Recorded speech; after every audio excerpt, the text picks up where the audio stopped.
తప్పకుండా ఈ ప్రాంతంలో సాధన లేపని కార్యం మమ్మల్ని అందరినీ స్వాధీనపరచుకోమని ప్రార్థిస్తున్నాం తండ్రి. గ్రహించగల మనసు, వినగల చెవును మాకు దయచేసి ఏబు చుట్టూ ఎలా కంచె వేసే నీ సన్ని చుట్టూ మీ కంచె వేసేయమని ప్రార్థిస్తున్నాం తండ్రి. అవునైనా ఈ కార్యక్రమంతా మీరు తోడుగుంటూ నడిపించమని మహిమ పొందమని ప్రార్థిస్తున్నాం తండ్రి. అవునైనా కరెంటుని స్వాధీనించుకుని వాతావరణం స్వాధీనించుకొని ప్రార్థిస్తున్నాం తండ్రి. అవునైనా ఈ లైవ్లో చూస్తున్న ప్రతి బిడ్డని స్వాధీనపరచుకొని గ్రహించే మనసు దయచేయం ప్రార్థిస్తున్నాం తండ్రి. ఈ కార్యక్రమం అంతా నీకు జయప్రదాయంగా జరిగించడానికి సహాయం చేయం ప్రార్థిస్తున్నాం తండ్రి. అవునైనా ఈ కార్యక్రమం అంతా స్వాధీనపరచుకొని నీ కృపల వాడుకోమని మా ప్రభు మా రక్షకుడైన యేసుక్రీస్తు శ్రేష్టమైన నామమున ప్రార్థిస్తున్నాం పరమ తండ్రి. ఆమేన్. దయచేసి అందరూ కూర్చోవాలని ప్రభు నామమున మీకు తెలియజేస్తూ ఉన్నాం. క్రీస్తునందు ప్రేమైన దైవ జనాంగమ, ఈ యొక్క సమయములో కొద్ది నిమిషాలు దేవుని వాక్యాన్ని మనం విందాం. అంతకంటే ముందు ఈ యొక్క శ్రేష్టమైన సమయం, శ్రేష్టమైన జీవితాన్ని అనుగ్రహించిన ఆ దేవాతి దేవునికి మొట్టమొదటిగా హృదయపూర్వకముగా కృతజ్ఞతాస్తుతులు చెల్లిస్తూ ఉన్నాం. అలాగే ఓపికతో, విశ్వాసముతో, గొప్ప నిరీక్షణతో, ఆశాభావముతో ప్రభు సన్నిధిలో కూర్చున్న మీకందరికీ మన రక్షకుడైన మన పునరుత్థానుడైన యేసుక్రీస్తు నామమున మీకందరికీ శుభాభివందనాలు తెలియజేస్తూ ఉన్నాం. క్రీస్తునందు ప్రేమైన దేవుని బిడలారా, దేవుడు మనందరినీ కూడా సజీవ లెక్కలో ఉంచిన విధమును బట్టి అందరము గట్టిగా చప్పట్లు కొడుతూ ప్రభువును అభినందించాలని ప్రభునామను తెలియజేస్తూ ఉన్నాం. సరే, క్రీస్తునందు ప్రేమైన వారలారా, నేటి దినానికి, నేటి సమయానికి ఏర్పాటు చేయబడిన వాక్య భాగాన్ని చదవగా మనం విన్నాం. కీర్తనల గ్రంథము 119వ సంకీర్తన 1 నుంచి 3 వచనాలు చదవగా మనమందరము విన్నాం. అలాగే నేటి సమయానికి, నేటి ఆరాధన కార్యక్రమానికి ఏర్పాటు చేయబడిన ధ్యానాంశము, నేటి దినానికి ఏర్పాటు చేయబడిన అంశము ఎవరికి ధన్యత అనే ధ్యానాంశంపై మనము ధ్యానించబోతూ ఉన్నాం. ఏ అంశంపై మనం ధ్యానించబోతున్నామండి? ఎవరికి ధన్యత అనే ధ్యానాంశంపై మనము ధ్యానించబోతూ ఉన్నాం. చూడండి, ఎవరికి ధన్యత కలుగుతుంది, ఎవరికి ఆశీర్వాదము కలుగుతూ ఉంది, ఎవరికి మేలు కలుగుతుంది అనే ధ్యానాంశంపై మనము ధ్యానించబోతూ ఉండగా, పరిశుద్ధాత్మ దేవుడు ఈ సమయములో నీతో నాతో ఆయన సూటిగా మాట్లాడబోతూ ఉండగా మనమందరము శ్రద్ధగా విని విశ్వసించుచు దైవ చిత్త ప్రకారముగా మనమందరము జీవించాలని ప్రభునామమున తెలియచేస్తూ ఉన్నాం. క్రీస్తునందు ప్రేమైన దేవుని బిడలారా, చూడండి, ఎవరికి ధన్యత అంటే మొట్టమొదటి చూడండి, ధర్మశాస్త్రం అనుసరించి నిర్దోషముగా నడుచుకొను వారికి ధన్యత. చెప్పండి, ఎవరికి ధన్యత అంట? ధర్మశాస్త్రం అనుసరించి నిర్దోషముగా నడుచుకొను వారికి ధన్యత. కనుక నీ జీవితములో, నా జీవితములో ఎప్పుడైతే దేవుని యొక్క ధర్మశాస్త్రము అనుసరించి నీవు నేను ఎప్పుడైతే నిర్దోషముగా నడుచుకుంటామో మన జీవితములో ధన్యతను మనము పొందుకొనగలము. కనుక నీ జీవితములో ఇంతవరకు దేవుడిచ్చే ధన్యత, దేవుడిచ్చే ఆశీర్వాదం, దేవుడిచ్చే మేలు ఇంతవరకు పొందుకొనకపోయి ఉంటే, ఇక నుంచైనా, ఈ సమయములో నుంచైనా, ఈ వేళలో నుంచైనా దేవుని యొక్క ధర్మశాస్త్రమును అనుసరించి నిర్దోషముగా నడుచుకొనొచ్చు దేవుడిచ్చే గొప్ప ధన్యతను, ఆశీర్వాదాన్ని పొందుకొని మనము జీవించువారముగా ఉండాలని ప్రభునామను తెలియచేస్తూ ఉన్నాం. అందుకే చదవబడిన వాక్య భాగం చదవండి. యెహోవా ధర్మశాస్త్రమును అనుసరించి నిర్దోషముగా నడుచుకొనువారు ధన్యులు. ఎవరు ధన్యులంట? యెహోవా ధర్మశాస్త్రం అనుసరించి. ధర్మశాస్త్రము అనగా దేవుని వాక్యము. దేవుని వాక్యం అనుసరించి నిర్దోషముగా అంటే ఏ లోపము లేని వారుగా ఎవరైతే నడుచుకుంటారో వారు ధన్యులు అని అక్కడ చూస్తున్నాం. కనుక మన జీవితములో ధన్యులుగా మనమందరము ఉండాలి. ధన్యురాండ్లుగా మనమందరం ఈ లోకములో జీవించాలి. కనుక లోకములో నువ్వు ఉంటే, లోకానుసారమైన వాటిని అనుసరిస్తూ ఉంటే, లోకానుసారమైన వాటిని వెంబడిస్తూ ఉంటే మనము ధన్యులుగా ఉండలేము. దేవుడిచ్చే ధన్యత మనము పొందుకోలేం.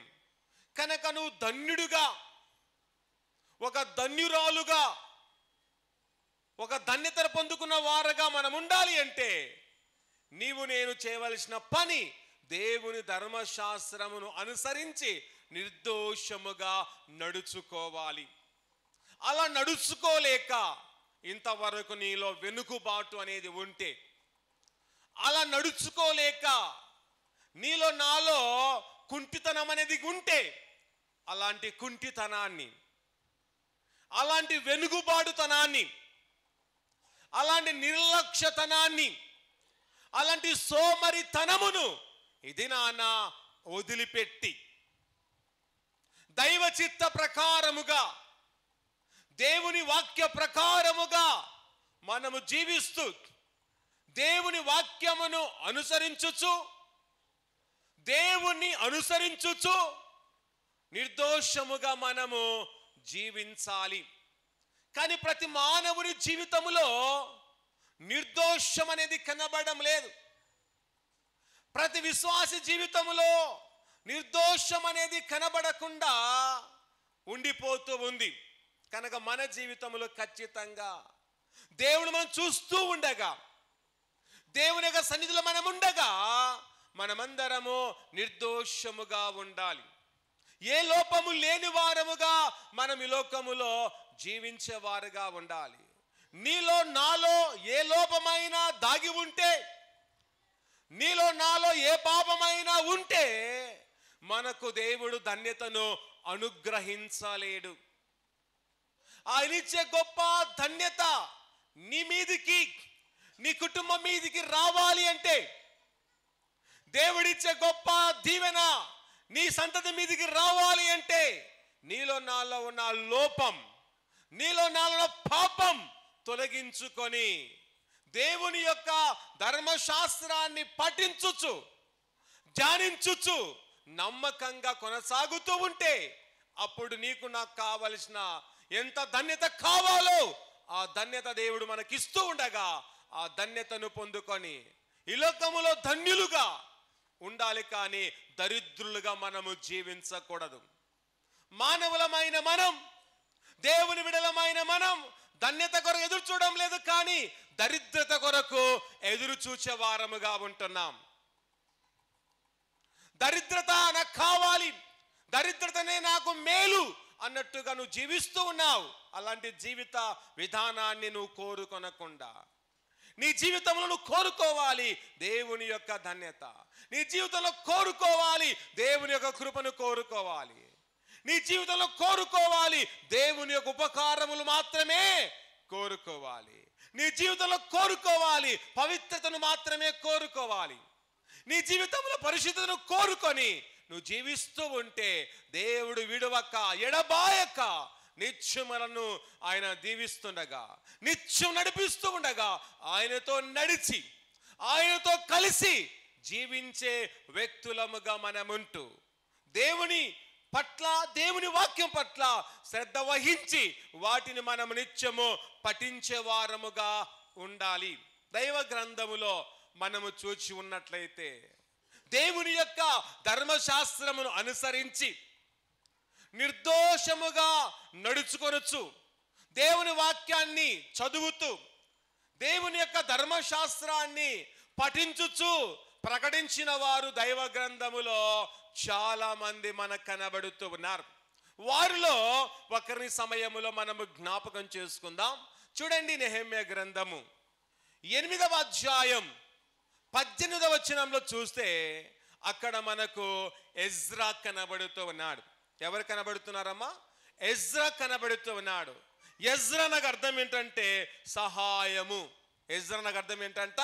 సహాయము. కనుక ఎజ్రా ఏ విధంగా జీవిస్తున్నాడో, వేటిని అనుసరిస్తూ ఉన్నాడో ఆ యొక్క వాక్య భాగం చదువుకుందాం. చదవండి. మొదటి దినము మొదలుకొని కడవడి దినము వరకు అనుదినము ఎజ్రా దేవుని ధర్మశాస్త్ర గ్రంథము చదివి ఏం చేస్తున్నాడంటే అమ్మా, వినిపించుచు వచ్చెను. చూడండి, ఎజ్రా అనుదినము ఏం చేస్తున్నాడంటే అమ్మా, దేవుని ధర్మశాస్త్ర గ్రంథము చదివి వినిపించుచు వచ్చెను. అంటే దేవుని యొక్క ధర్మశాస్త్ర గ్రంథాన్ని ఆయన చదువుతున్నాడు, పఠిస్తున్నాడు, దేవుని యొక్క ధర్మశాస్త్రాన్ని అనుసరిస్తూ ఉన్నాడు. అలాగే మనము కూడా ఎజ్రా లాగా దేవుని ధర్మశాస్త్ర గ్రంథాన్ని చదవాలి, దేవుని వాక్యమును చదవాలి, దేవుని ధర్మశాస్త్రాన్ని పఠించాలి, అనుసరించాలి. వాటిని మనము ప్రకటించుచు అనేకులకు మనము కూడా వినిపించుచు మన క్రైస్తవ జీవితాన్ని కొనసాగించాలి. అలా కొనసాగిస్తున్నావా అంటే కొనసాగించలేని స్థితిలో మనమున్నాం. చదవలేని స్థితిలో ఉన్నాం, అనుసరించలేని స్థితిలో ఉన్నాం, ధ్యానించలేని స్థితిలో ఉన్నాం, ప్రకటించలేని స్థితిలో మనమున్నాం. అలా ఉండక ఎజ్రా లాంటి జీవిత వైఖరి, ఎజ్రా లాంటి తత్వం, ఎజ్రా లాంటి గుణము కలిగి మనము జీవిస్తూ మన బ్రతుకును దేవునికి అప్పగించుకొని దేవుడిచ్చే గొప్ప మహాభాగ్యం, దేవుడిచ్చే గొప్ప మహాధన్యత నీవు నేను పొందుకొని జీవించే వ్యక్తులముగా మనం ఉండాలని ప్రభునామమున తెలియచేస్తూ ఉన్నాం. తర్వాత ఎవరికి ధన్యత అంటే రెండో చూడండి, పూర్ణ హృదయముతో ఆయనను వెదుకు వారికి ధన్యత. ఎవరికంట ధన్యత? పూర్ణ హృదయముతో ఎవరైతే దేవుని వెదుకుతారో వారికి ఏం కలుగుతుందంటమ్మా? ధన్యత కలుగుతూ ఉంది. కనుక ప్రియ నేస్తమా, నీ జీవితములో ఇంతవరకు దేవుణ్ణి వెదకకపోతే ఈ సమయములో నుండి రాబోతూ ఉన్న కాలములో నుండి అయినా మనమందరము దేవుణ్ణి వెదకడము నేర్చుకోవాలి. మనమందరం ఏ దినాల్లో మనమందరము ఏ దినాలకు వెళ్ళబోతున్నామండి? శ్రమ దినాల్లోనికి ప్రవేశించబోతూ ఉన్నాం. దేవుడు మనందరినీ కూడా ఎక్కడికి ప్రవేశపెట్టబోతున్నాడు? శ్రమ దినాల్లోనికి. ఉపవాస దినాల్లోనికి దేవుడు మనల్ని ప్రవేశపెట్టుతూ ఉన్నాడు. ఆ యొక్క శ్రమ దినాల్లోనికి ప్రవేశించిన తర్వాత,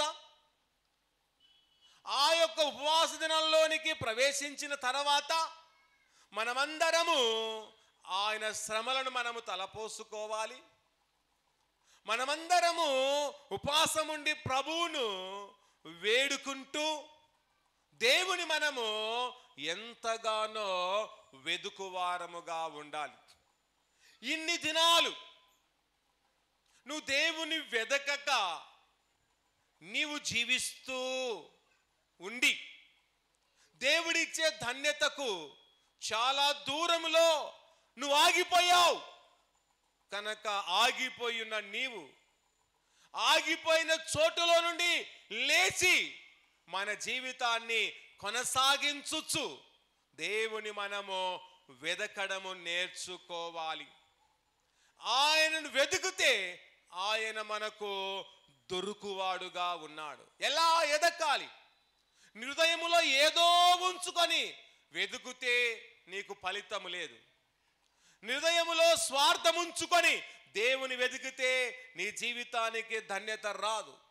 హృదయములో ఏదో కలుషం ఉంచుకొని దేవుని వెతికితే ఏమీ ప్రయోజనము లేదు.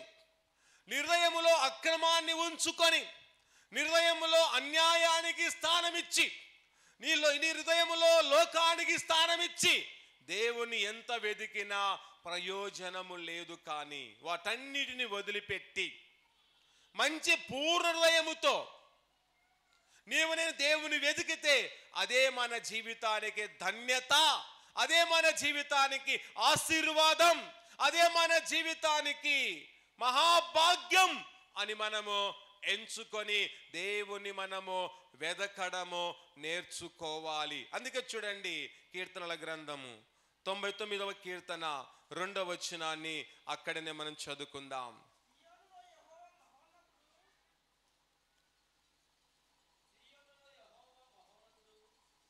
సారీ 19వ సంకీర్తన 119వ సంకీర్తన 2వ వచనం.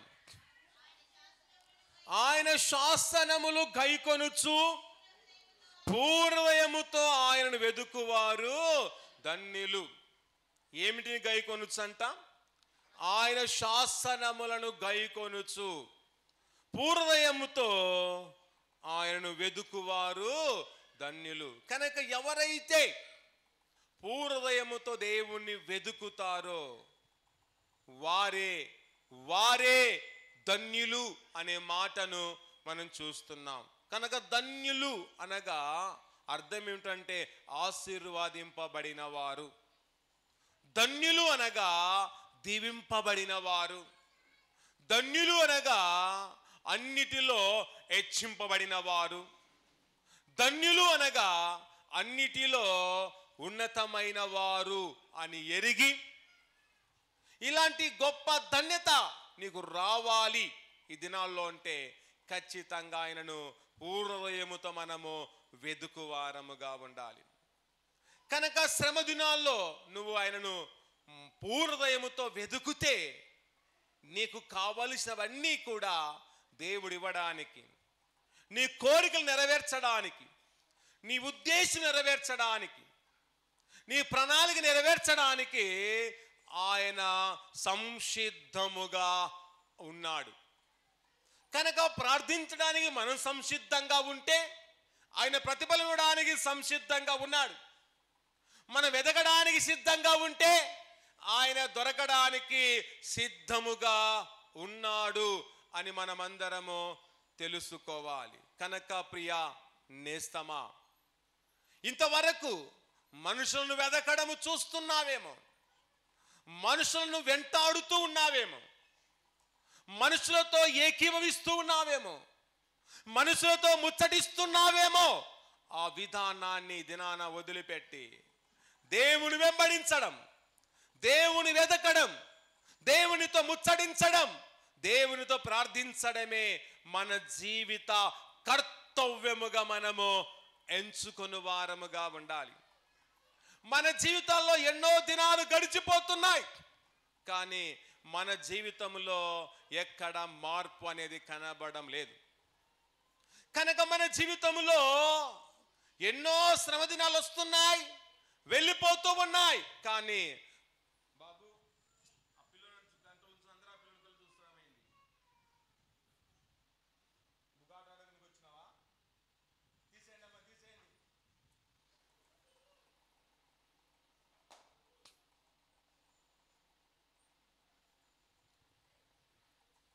మన జీవితంలో అనేకమైన శ్రమ దినాలు వస్తున్నాయి, వెళుతున్నాయి. కానీ ఆ దినాలను పాటిస్తున్న నీవు, అనుసరిస్తున్న నీవు మన జీవితంలో కూడా మార్పును తీసుకురావడానికి మనం ఎంతగానో ప్రయత్నించి మన జీవితంలో మనం ఎంతగానో మార్పు చెంది దేవుని మనము చేత పట్టుకున్నంత వరకు, ఆయనిచ్చే ప్రతిదీ మనము చేత పట్టుకున్నంత వరకు నిత్యము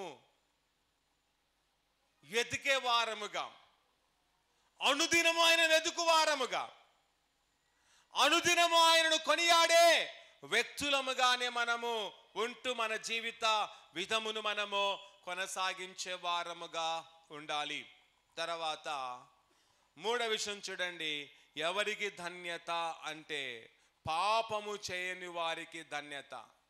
ఎవరైతే పాపము చేయకుండా ప్రత్యేకించబడిన వారుగా ఉంటారో, పాపము జోలికి వెళ్ళకుండా ఎవరైతే దూరముగా ఉంటారో, పాపము చేయకుండా పాపాన్ని ఎవరైతే అసహించుకొని ఉంటారో, పాపమును చూచి ఎవరైతే భయపడువారుగా ఉంటారో, అలాంటి వారందరికీ దేవుడు వద్దన్న గొప్ప ధన్యతను అనుగ్రహిస్తూ ఉన్నాడు. నీ జీవితములో ఎక్కడైనా పాపం ఉందేమో, నీ జీవితంలో ఎక్కడైనా పాపం అనేది దాగి ఉందేమో. అందుకే ఈ సమయములో ఆ పాపాన్ని మనము తొలగించుకొని దేవుడిచ్చే ధన్యతను పొందుకొని ఆ జరగబోతూ ఉన్న ఆ యొక్క శ్రమ దినాల్లోనికి మనం వెళ్ళి ఆయన యొక్క శ్రమలను మనము తలపోసుకుంటూ ఆయన యొక్క గొప్ప శిల్వ దర్శనాన్ని మనము పొందిన వారముగా ఉండాలి. కనుక ఆయన శిల్వ దర్శనం ఎప్పుడైతే మనం పొందుకుంటామో మనలో ఉన్న పాపమంతా కూడా వెడలిపోయేదిగా ఉంది. నీవుగాన ఆయన దర్శనం, ఆయన రక్తం ద్వారా నువ్వు కడగబడకపోతే నువ్వు ఇంకా పాపిగానే మిగిలిపోతావు. కనుక పాపిగా మిగిలిపోకుండా పరిశుద్ధులుగా మనము మిగిలిపోయి పాపము లేని వారుగా నువ్వు జీవిస్తూ ఉంటే దేవుడు నీకు నాకు ఉన్నతమైన తన ధన్యత అనుగ్రహిస్తాడని మనము తెలుసుకోవాలి. అక్కడ చూడండి, కీర్తనల గ్రంథము 119వ సంకీర్తన 3వ వచనం చదవండి. వారు ఆయన మార్గములో నడుచుకొనుచు ఏ పాపమును చేయరు. వారు అనగా ఎవరు అంటే యెహోవా ధర్మశాస్త్రం అనుసరించి నిర్దోషముగా నడుచుకొనువారు. వారు అంటే ఆయన శాసనములు గైకొనుచు పూర్వదయముతో ఆయనను వెదుకువారు. ఆయన మార్గములలో నడుచుకొనుచు ఏం చేయరంట? ఏ పాపము చేయరు. కనుక నీవు నేను ఏ పాపము చేయని వారముగా ఉండాలి. ఇంతవరకు నువ్వు పాపం చేస్తూనే ఉన్నావేమో, పాపమే నీ జీవితంలో ఒక వ్యసనముగా మారిపోయిందేమో, పాపమే నీ జీవితములో ఒక పనిముట్టుగా మారిపోయి ఉంటే ఆ పాపం అనే పనిముట్టు, ఆ పాపం అనే ఆ వ్యసనం ఈ దినాన తొలగించుకోవాలి. ఆ వ్యసనము నీలో ఉంటే ఖచ్చితంగా నీవు నేను కనబడకుండా నాశనమైపోతామని జ్ఞాపకం చేసుకోవాలి. నువ్వు బాగున్నట్టు కనబడతావు, కానీ నీలో పాపం అనేది ఉంటే దినదినము నిన్ను అది వెంటాడుతూనే ఉంది. పాపము నీలో ఉంటే ఆ పాపము దినదినము నిన్ను సమాధికి దగ్గర చేస్తూ ఉంది. అందుకే సమాధికి మనము దగ్గర కాకుండా ఉండాలి అంటే నీలో నాలో ఉన్న ఆ పాపాన్ని, ఏ పాపమైనా సరే, నీలో ఏ పాపమైనా ఉంటే ఆ పాపాన్ని తొలగించుకుంటే నీకు క్షేమము, తొలగించుకొనకపోతే నీ నాశనము. నీవు పాపాన్ని వదిలిపెడితే దేవుని హత్తుకుంటాడు. పాపాన్ని హత్తుకున్నావనుకో దేవుడు నిన్ను వదిలిపెట్టేవాడుగా ఉన్నాడు. ఏది కావాలి నీ జీవితంలో? దేవుడు హత్తుకోవడము నీకు కావాలా, లేక పాపము నిన్ను హత్తుకోవడం కావాలా? ఒకసారి ఆలోచించుకొని కనుక ప్రియ దేవుని బిడ్డ, దేవుని హత్తుకుంటే నీ జీవితములో మంచి ధన్యత ఉంటుంది, మంచి దీర్ఘాయువును పొందుకుంటావు. నువ్వు పాపాన్ని హత్తుకున్నావనుకో, పాపమే నిన్ను హత్తుకుందనుకో, ఆ పాపమే నిన్ను మరణానికి తీసుకువెళ్ళుతుంది గనక. అందుకే ఈరోజు ఈ సమయములో నుంచైనా మన బ్రతుకులను మనము మార్చుకొని మన జీవితములో ఎంతో మార్పును ప్రభు ద్వారా తెచ్చుకొని దేవుని యొక్క ఉన్నతమైన తన కరుణ, ఉన్నతమైన తన దయ, ఉన్నతమైన తన ఆశీర్వాదాన్ని మనము పొందుకొని దేవుని యొక్క మార్గములను మనము అనుసరించుచు, దేవుని మార్గాలలో నడుచుకొనుచు ఏ పాపము చేయని పరిశుద్ధులుగా ఉందాం. వీరు దేవుని బిడ్డలండి, వీరు పాపం చేయరు, వీరు దేవుని బిడ్డలండి, వీరు చాలా మంచివారు, వీరు దేవుని బిడ్డలండి, మంచి క్యారెక్టర్ గలవారనే పేరు సంపాదించుకోలేగాని వీరు దేవుని బిడ్డలండి, వీరు పాపం చేస్తారు. వీరు దేవుని బిడ్డలే కానీ అన్యాయం జరిగిస్తారు, వీరు దేవుని బిడ్డలే కానీ చేయరా నేరాలు చేస్తారు అనే పేరును మనము తెచ్చుకొనకుండా మంచి పేరు మనము తెచ్చుకొని జీవించువారుగా ఉండాలి. కనుక మనమందరం కొన్ని గంటల్లో ఉపాధి దినాల్లో వెళ్ళబోతున్నాం కనుక ఆ యొక్క దినాల్లోనికి మనం వెళ్ళిన తర్వాత నా ప్రార్థనకు ప్రతిఫలము రావాలి అంటే మనలో ఏ పాపం అనేది ఉండకూడదు. చాలామంది ప్రార్థిస్తూ ఉంటారండి, దేవా నేను పాపిని, నా పాపి ప్రార్థన వినుము అంటూ ఉంటారు. కానీ దేవుడు పాపి ప్రార్థన వినడు. కనుక నువ్వు ప్రార్థిస్తున్న తర్వాత నీ ప్రార్థనలో చాలా మార్పు అనేది ఉండాలి. కానీ ఒకసారి బాప్తిసం పొందిన తర్వాత నువ్వు పాపివి కాదు, కానీ బాప్తిసం పొంది ఆయన వల్ల పాల్గొంటూ ఆయన వాక్యానుసారంగా జీవిస్తూ కూడా ప్రార్థిస్తుంటారు, దేవా నేను పాపిని, నా పాపి ప్రార్థన విను అని దేవునికి ప్రార్థిస్తూ ఉంటారు. ప్రభు అంటాడు, నేను పాపి ప్రార్థన వినను.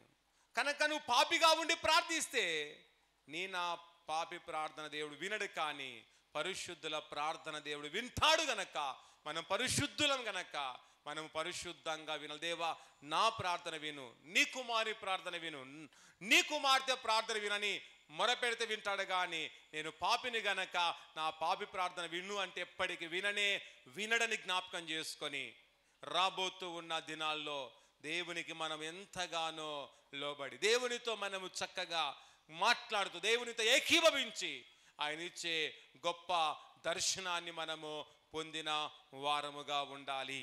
తర్వాత చూడండి, మూడో విషయం గమనిస్తే ఎవరికి ధన్యత అంటే నిత్యము కృతజ్ఞత గల వారికి ధన్యత. ఎవరైతే నిత్యము కృతజ్ఞత గల వారుగా ఉంటారో, ఎవరైతే నిత్యము దేవుని కృతజ్ఞత చెల్లిస్తుంటారో వారికి వద్దన్న దేవుడు ధన్యతను, ఆశీర్వాదాన్ని అనుగ్రహిస్తాడని దైవ గ్రంథములోనే చూస్తున్నాం. చూడండి, కీర్తనల గ్రంథము 119వ సంకీర్తన చూడండి 7వ వచనాన్ని చదువుకుందాం. నీతి గల నీ న్యాయ విధులను నేను నేర్చుకున్నప్పుడు యథార్థ భయముతో నీకు కృతజ్ఞతాస్తుతులు చెల్లించెదను. చిన్న ప్రేమైన దేవుని బిడ్డలారా, ఇక్కడ కీర్తనకారుడు దేవునికి కృతజ్ఞతాస్తుతులు చెల్లిస్తూ ఉన్నాడు. ఎలా చెల్లిస్తున్నాడు అని చూస్తే, నీతి గల నీ న్యాయ విధులు నేను నేర్చుకున్నప్పుడు అంటున్నాడు. నీతి గల న్యాయ విధులను అతడు నేర్చుకొని ఉన్నాడు. మనము కూడా ఏమి నేర్చుకోవాలి అంటే, దేవుని యొక్క నీతి గల న్యాయ విధులను మనము నేర్చుకోవాలి. ఈ లోకములో దేని నేర్చుకోకుండా, ఈ లోకములో ఉన్న వేటిని మనము నేర్చుకోనకుండా దేవుని యొక్క నీతి గల న్యాయ విధులను మనము నేర్చుకొని, నీవు నేను కూడా యథార్థ హృదయముతో దేవునికి నేను కృతజ్ఞతాస్తుతులు చెల్లించాలి. ఎల్లప్పుడూ చెల్లించాలి, నిత్యము చెల్లించాలి. కృతజ్ఞత అనేది మన జీవితంలో చాలా అవసరము. చాలామంది దేవుడు ఒక మేలు చేస్తేనే కృతజ్ఞత స్తుతులు దేవునికి చెల్లిస్తూ ఉంటారు. కానీ మన జీవితంలో నిత్యము దేవుడు మేలు చేస్తూనే ఉన్నాడు. దేవుడు నా జీవితంలో మేలు చేయలేదు అన్నవారు ఎవరైనా ఉంటే చేతులు ఎత్తగలరండి? దేవుడు నా జీవితంలో మేలు చేయలేదు అన్నవారు ఎవరైనా ఉంటే చేతులు ఎత్తగలరా? ఎవరు కూడా ఎత్తలేరు. ఎందుకంటే దేవుడు నిత్యము మేలులు చేస్తూనే ఉన్నాడు. ఈ సమయంలో ఒక చిన్న ఉదాహరణ జ్ఞాపకం చేసుకుందాం. ఈ విధంగా దైవజనుడు మన జీవితంలో, నీ జీవితంలో ఎన్నో మేలు చేశాడు అని దేవుని వాక్యాన్ని ప్రకటిస్తూ ఉన్నాడట. ప్రకటిస్తూ ఉండగా వాక్య అనంతరము ఒక వ్యక్తి వచ్చి, అయ్యా పాస్టర్ గారు, నీ జీవితంలో, మా జీవితంలో, నా జీవితంలో మేలు చేశాడని నువ్వు చెప్తున్నావు కదా, నా జీవితంలో ఏ మేలు చేయలేదు అని అతడు అన్నాడంట. అంటే, అయ్యా నీ జీవితం ఒక్క మేలు కూడా చేయలేదా అన్నాడంట. ఒక్క మేలు కూడా దేవుడు నా జీవితంలో చేయలేదు అన్నాడంట. సరే, నీ జీవితంలో దేవుడు ఒక్క మేలు చేయకపోతే, నేను ఒక చోటుకి వెళుతూ ఉన్నాను, ఆ చోటుకు నువ్వు రా అన్నాడంట. సరే పాస్టర్ గారు, నువ్వు ఎక్కడికి రమ్మంటే అక్కడికి వస్తా. దేవుని జీవితం మేలు చేశాడు అనేది నేను రుజువు చేయాలంటే నా వెంట రావాలని పాస్టర్ గారు పిలిచినప్పుడు వెంటనే నేను వస్తా, నీ వెంట వస్తా, ఎక్కడికి రమ్మన్నా వస్తా, కానీ నా జీవితం దేవుడు మేలు చేశాడని నువ్వు నిరూపించాలి అన్నాడంట. ఖచ్చితంగా నిరూపిస్తా, నీ జీవితం దేవుడు మేలు చేశాడు అనేది నేను నిరూపిస్తానని పాస్టర్ గారు చెప్పి ఒక మందిరానికి తీసుకువెళ్ళాడంట. ఆ మందిరములో అందరూ చేరి ఎంతగానో దేవుని ఆరాధిస్తున్నారంట అండి. ఎంతగా ఆరాధిస్తున్నారు అంటే, దేవుని మహిమ దిగువచ్చునంతగా అందరూ కలిసి దేవుని ఆరాధిస్తున్నారంట. ఆరాధిస్తున్న సమయములో ఆ మందిరములోనికి పాస్టర్ గారిని ప్రశ్నించిన వ్యక్తి కూడా మందిరములోనికి ప్రవేశించారంట. ప్రవేశించి ఉన్నప్పుడు అక్కడున్న వారు ఆరాధిస్తున్నారంట. ఆరాధిస్తున్న వారందరూ కూడా ఎలాంటి వారు తెలుసా? కొందరు కుష్టు వ్యాధి కలిగిన వారు, మరికొందరు కుంటివారు, మరికొందరు గుడ్డివారు, మరికొందరు ఎయిడ్స్ వ్యాధి గలవారు, మరికొందరు రకరకాలైన వ్యాధులు గలవారు అక్కడ చేరేం చేస్తున్నారంటమ్మా, దేవుణ్ణి ఆరాధిస్తూ ఉన్నారట. ఎంత సంతోషముతో ఆరాధిస్తున్నారో తెలుసా? చెప్పలేనంత సంతోషముతో ఆరాధిస్తూ ఉన్నారంట. అలా ఆరాధిస్తూ ఉంటే అప్పుడు ఇతనికి జ్ఞానోదయం కలుగుతుందంట. ఏం జ్ఞానోదయం కలుగుతుంది తెలుసా? అయ్యో నిజమే కదా, దేవుడు నా జీవితం ఎంతో మేలు చేశాడు, నాకు 2 కాళ్ళు ఉన్నాయి, ఇది దేవుడు చేసిన మేలు కాదా? ఇక్కడ కాళ్ళు లేని వారు కూడా దేవుని ఎంతగానో స్తుతిస్తున్నారు, 2 కాళ్ళు ఉన్నాయి, ఇది దేవుడు చేసిన మేలు కాదా అనుకున్నాడంట. తర్వాత చేతులు లేని వారు కూడా ఎంతగానో దేవుని ఆరాధిస్తున్నారంట. అప్పుడు అనుకున్నాడంట, నాకు రెండు చేతులు చాలా బాగున్నాయి, ఇది దేవుడు చేసిన మేలే అనుకున్నాడంట. కళ్ళు లేని వారు దేవుని ఆరాధిస్తున్నారంట. అప్పుడు ఇతని జ్ఞానోదయం కలిగింది, నిజమే కదా, నాకు రెండు కళ్ళున్నాయంటే ఇది దేవుడు చేసిన మేలు కాదా అని గ్రహించాడంట. తర్వాత కుష్ఠరోగులు దేవుని ఆరాధిస్తుంటే నాకు ఎలాంటి వ్యాధి లేదంటే ఇది దేవుడు చేసిన మేలు కాదా అని అప్పుడు గ్రహించి పశ్చాత్తాపముతో అక్కడనే చూడండి కృంగిపోయి దేవుని స్తుతిస్తూ దేవుని ఆరాధిస్తూ ఉన్నాడంట. అలాంటి సమయంలో పాస్టర్ గారి దగ్గరకు వచ్చి, అయ్యా ఎందుకయ్యా ఏడుస్తున్నావు, ఎందుకయ్యా దుఃఖిస్తున్నావు, దేవుడు ఏం మేలు చేశాడని దుఃఖిస్తున్నావు, దేవుడి జీవితం ఏ కార్యం చేయలేదు కదా ఎందుకు ఏడుస్తున్నావు, దేవుని జీవితం ఏ మేలు చేయలేదు కదా ఎందుకు ఆరాధిస్తున్నావు అని పాస్టర్ గారు ప్రశ్నిస్తే అప్పుడు అంటున్నాడంట, అయ్యా నన్ను క్షమించు, నన్ను క్షమించు అన్నాడంట. ఏమయ్యా అంటే, నిజమేయ్యా నా జీవితంలో ఎంతో మేలు చేశాడయ్యా, వీరి జీవితంలో కంటే అధికమైన మేలు, ఇక్కడున్న వారి కంటే అధికమైన మేలు నా జీవితంలో చేశాడు అని ఆ రోజు తెలుసుకొని ఆ రోజు నుండి దేవుణ్ణి ఆరాధించడం ప్రారంభించిన వ్యక్తి చనిపోయే వరకు దేవుని విడవకుండా దేవుని వెంబడించి ఆరాధించి ఉన్నాడంట. అందుకే మన జీవితంలో మేలు చేయలేదు అనుకున్నవాడు మనిషే కాదు, దేవుని మేలు నాలో జరగలేదు అనుకున్నవాడు వింత పశువు, దేవుని మేలు నా జీవితంలో జరగలేదు అనుకున్నవాడు మనిషే కాదని ఎరిగి ఈరోజు ఏది కలిగి ఉన్నా అది దేవుని మేలే. ఈరోజు ఆరోగ్యం ఉందంటే దేవుని మేలే, నువ్వు దీర్ఘాయుష్ కలిగి ఉన్నావంటే అది దేవుని మేలే అని నమ్మి అలాంటి మేలు చేసిన దేవునికి ఏం చేయాలమ్మా మనము?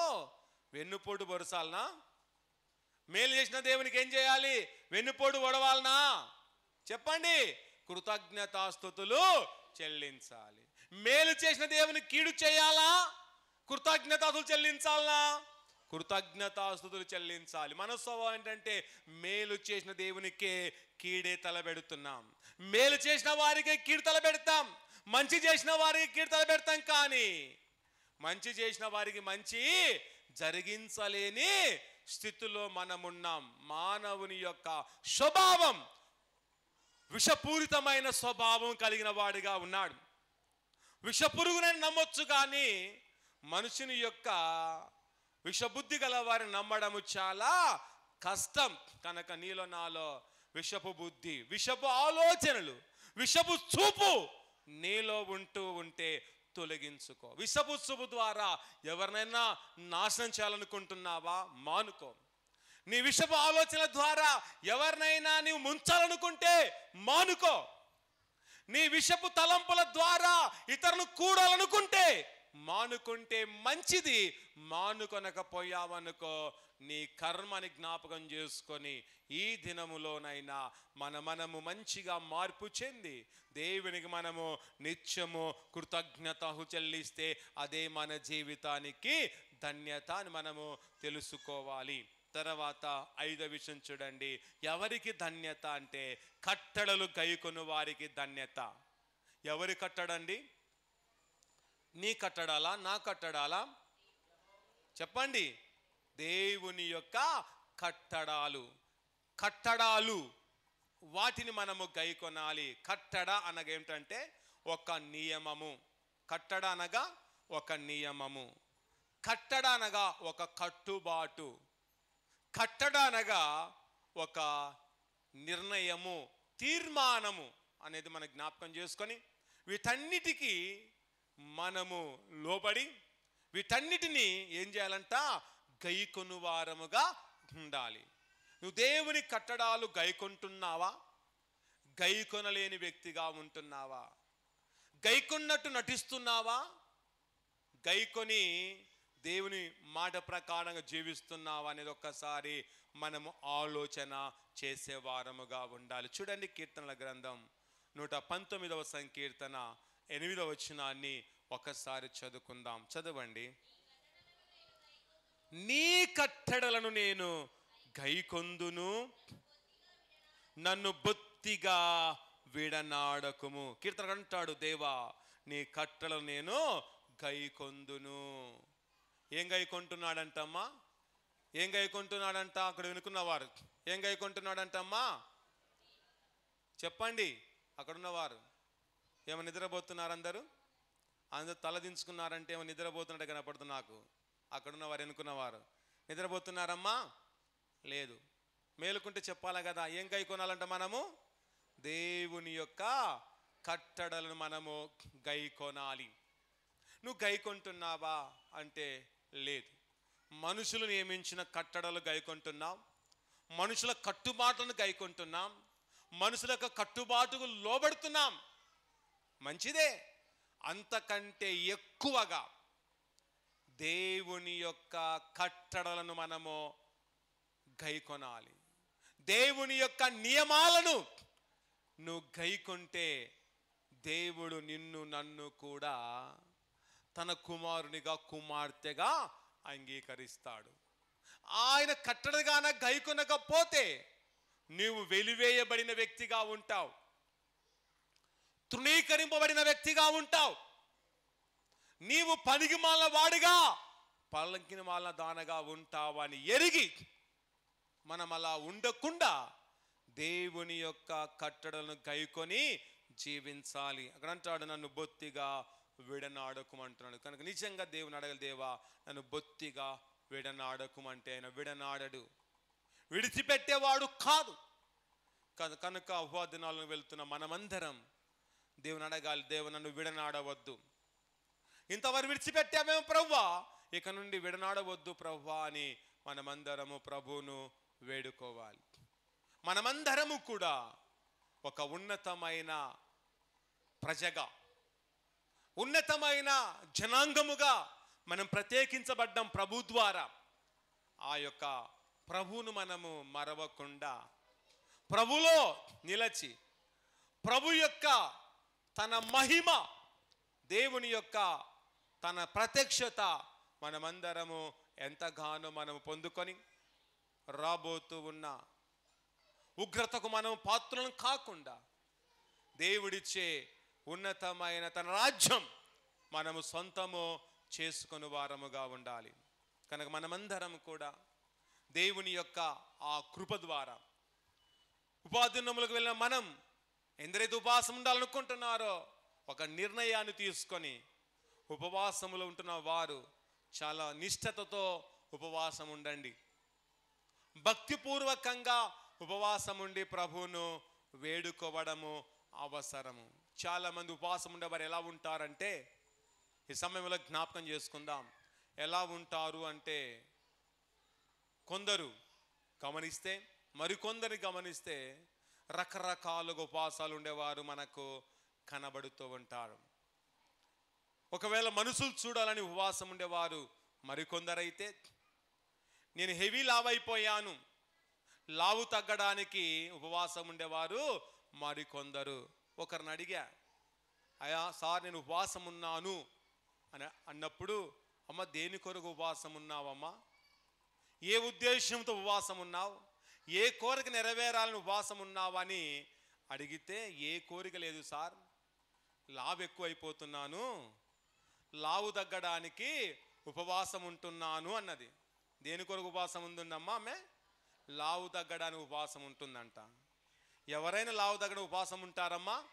ఉండరు. కానీ వెరైటీగా ఆమె లావు తగ్గడానికి ఉపవాసం ఉందంట. కనుక మన జీవితంలో లావు తగ్గడానికి ఉపవాసం ఉండడము మంచిది కాదు, మనుషుల మెప్పు కొరకు ఉపవాసం ఉండడం మంచిది కాదు. కానీ దేవుని యొక్క కృప పొందడానికి ఉపవాసం ఉండాలి, దేవుని నుండి ఒక వరం పొందడానికి ఉపవాసం ఉండాలి.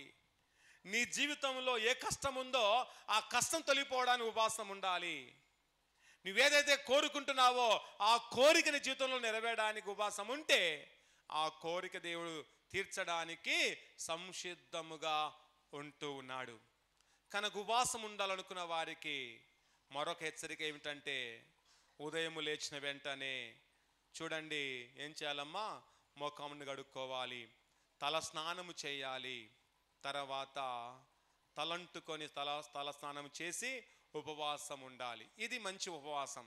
కానీ చాలామంది ఉదయం లేచిన మొదలుకొని చూడండి 3 లేదా 2:30 గంటల వరకు ఉపవాసం ఉంటారు. అంతవరకు ఉండి అప్పుడు ధన టైం అవుతుందని బ్రష్ చేసుకొని ముఖం కడుక్కొని ఏం చేస్తారమ్మా, ప్రార్థన చేసుకొని 3 గంటలు కాగానే ప్రార్థన చేసుకొని భోంచేసేవారు చాలామంది ఉన్నారు. అలా ఉండకూడదు. ఉపవాసం ఉండాలనుకున్న వారు ఉదయం లేచిన వెంటనే ముఖాన్ని కడుక్కోవాలి. ఉదయం లేచిన వెంటనే తల స్నానము చేసి ఉపవాసం కొనసాగించాలి. 3 గంటల సమయంలో ముఖం కడుక్కొని ఉంటే ఏమి ప్రయోజనం అండి? ప్రయోజనము లేదు. ఇంకొక అమ్మగారు కరెక్ట్గా 2:15 గంటలప్పుడు మొహం కడుగుతుంది. ఏమ్మా అంటే ఉపవాసం ఉన్నాను సార్ అన్నది.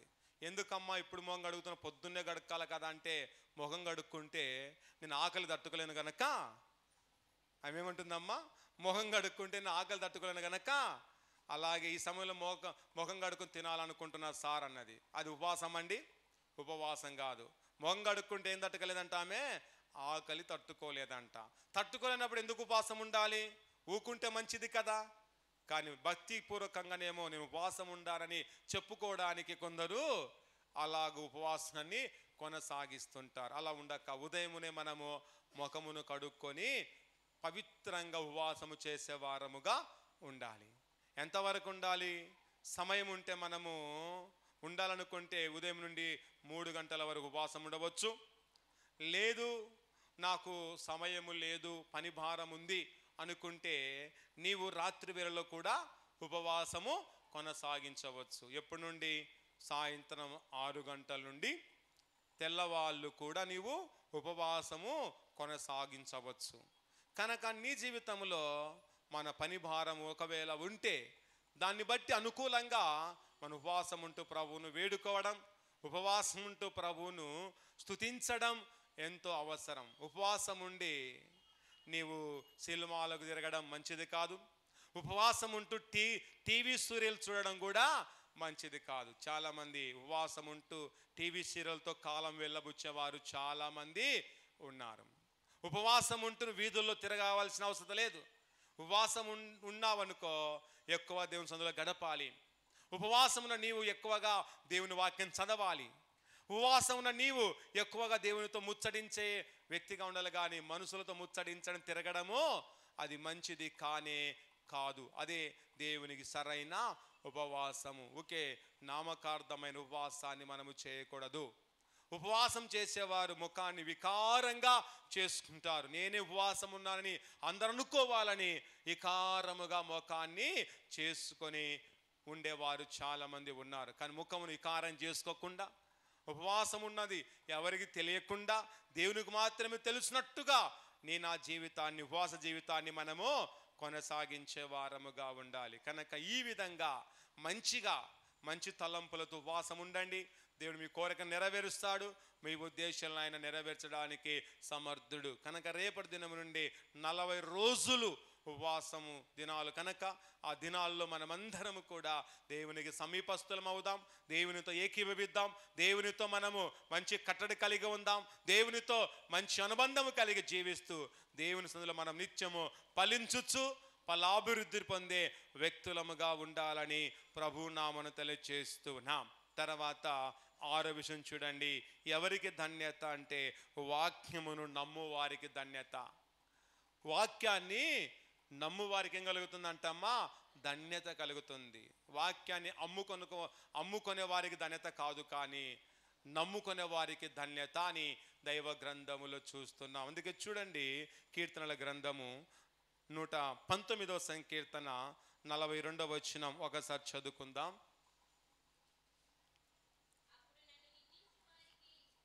చదవమ్మా. అప్పుడు నన్ను నిందించు వారికి నేను ఉత్తరమియగలను, ఏలయనగా నీ మాట నమ్ముకొని ఉన్నాను. మాట అనగా దేవుని వాక్కు, వాక్కు అనగా దేవుని యొక్క వాక్యము. ఆయన వాక్యాన్ని నమ్ముకున్న వారికి గొప్ప ధన్యత, ఆయన మాట నమ్ముకున్న వారికి గొప్ప ధన్యత కలుగుతుంది. కనుక ఆయన మాటను, ఆయన వాక్కును నమ్ముకొని మనమందరము జీవిద్దాం. నువ్వు ఏది నమ్ముకున్నా వ్యర్థమే. కానీ దేవుని నమ్ముకుంటే చాలు, ఆయన వాక్యం నమ్ముకుంటే చాలు.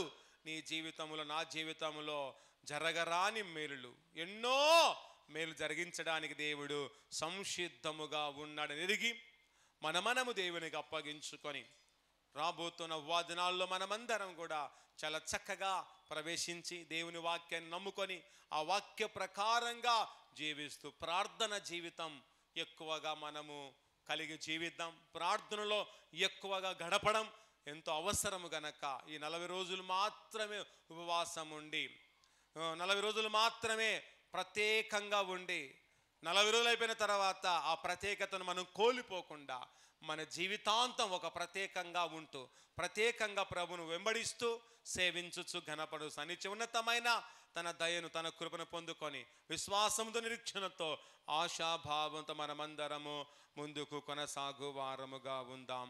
ప్రార్థించుకుందాం. తలలు వంచండి, ప్రార్థించుకుని దేవుడి ఉన్నతమైన తన కరుణ, ఉన్నతమైన తన కటాక్షత, ఉన్నతమైన తన సన్నిధిని సమయములో పొందుకుందాం. దేవా నీకు స్తోత్రములు. ఇంతవరకు నాయన మీరు మాతో మాట్లాడిన ప్రతి మాట, ప్రతి వాక్కుని బట్టి వందనాలు. నీ వాక్య ప్రకారంగా జీవించే మహాభాగ్యమును మాకును, మా కుటుంబాలకు, మా సంఘములకు మీరు ప్రసాదించి మమ్మల్ని బలపరిచి దృఢపరచమని ప్రార్థించచ్చు. విశ్వాసం, నిరీక్షణతో మన ముందుకు దేవానికి స్తోత్రం. మమ్మల్ందరినీ కూడా శ్రమ దినాల్లో ప్రవేశపెట్టబోతున్నందుకు స్తోత్రములు నాయన. మమ్మల్ని బలపరిచి ఆశీర్వదించమని ప్రార్థించుచు మనము దేవునికి సంపూర్ణంగా అప్పగించుకొని దేవుని యొక్క భద్రతలో మనం ముందుకెళ్ళిన ప్రార్థిస్తుండగా ప్రార్థన మన మధ్యలో ఉన్న పుష్పమ్మ గారు మన ప్రార్థన నడిపిస్తారు.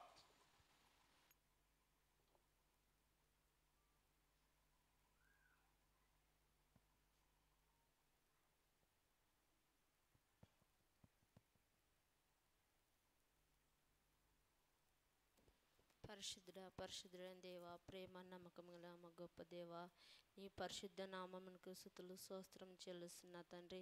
అవునా ప్రభా, ఈ ఉదయకాల సమయం తండ్రి ప్రభా నిన్ను స్తుతించి గణపరిచి తండ్రి, వాక్యంతోని పాటలతోని స్తుతించి, సంగీతం ద్వారా తండ్రి స్వరముతో స్తుతించి గణపరిచిన విధానం బట్టి స్తుతులు స్తోత్రం చెల్లిస్తున్నా తండ్రి.